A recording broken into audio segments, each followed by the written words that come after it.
Highlight కావాలో ఏది కాకుండానో తొక్కేసేవాళ్ళు. ఇవాళ రోజున కూడా మీడియా అట్లాగే ఉంది.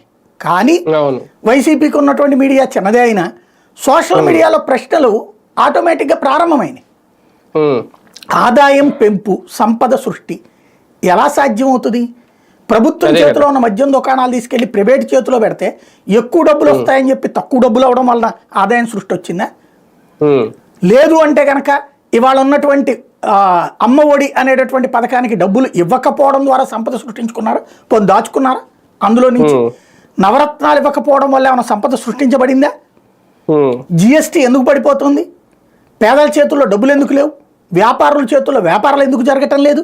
ఎందుకు తల్లడిల్లిపోతున్నారు? ఇవన్నీ ఆలోచిస్తే వాస్తవానికి రూటు మారిపోయింది. కాకపోతే ఇది వాత పెట్టి ఆయింట్మెంట్ రాయడం. ఇప్పుడు ఈ ఆయింట్మెంట్ వచ్చే జూన్ తర్వాతన ఒక ఆయింట్మెంట్ ఏమో అమ్మ ఒడి, ఇంకొక ఆయింట్మెంట్ ఏమో రైతులకి డబ్బులు ఇవ్వటం. ఇవి రెండు రాస్తారు.